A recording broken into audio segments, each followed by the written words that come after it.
Silipin din natin ang Divisoria sa Maynila. Let's bring in mobile journalist Daniel Dayaw. Daniel, kamusta ang sitwasyon dyan? May pagtataas ba ng presyo? At kamusta rin yung benta ng ating mga vendors?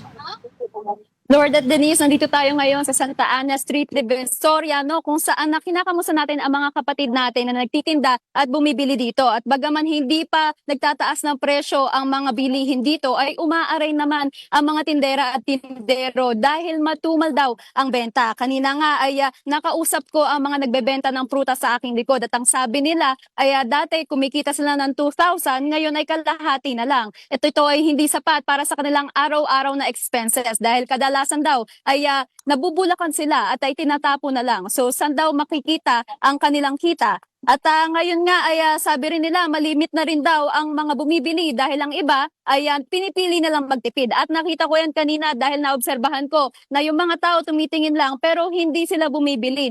Kumbaga nag-aalinlangan sila. At ayon nga sa kanila, no? Pagdating naman sa presyong gulay, yung iba ay nagtaas, yung iba ay hindi. Nakadepende ito sa mga supplier na mataas magpatong. Kanina may nakakausap ako sa public market na ang sabi ay nagpatong daw ng 5 pesos per week. At ito ay umabot na ng 20 pesos pero hindi nila ito dinadagan sa kanilang consumer. Dahil matumal na nga daw ang benta, saan pa pupulutin kung magdadagdag pa ng presyo? At pagdating naman sa usapang gulay ay ang cauliflower na dating 50 ay naging 100 na. Ang broccoli naman, 300 ay ngayon dalawa na lang. At ang bok choy na 20 pesos ay naging 35 pesos na. At ang in-demand na bell pepper, ang dati ay laman ay 7 pieces per box, for 30 pesos ay naging 5 pieces na lang. So makikita natin na hindi man nagdadagdag na babawasan ang laman ng mga prutas, no? At aside dito sa prutas, sa karne naman sa Divisoria ay nagdagdag na nga ng 20 pesos. Ang dating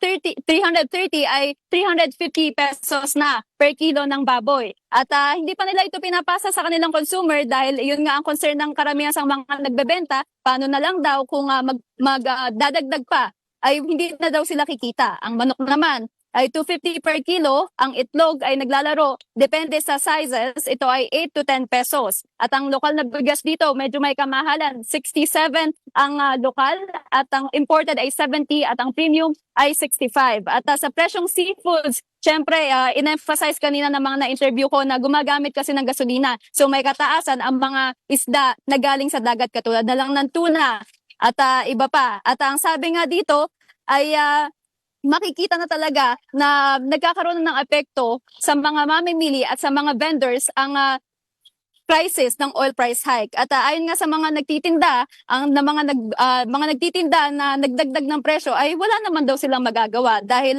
abonado sila sa ilaw, sa renta at sa tubig. Yun lang, Lord at Dennis. Thanks for that report. That was mobile journalist Daniel Dayaw reporting live from Divisoria.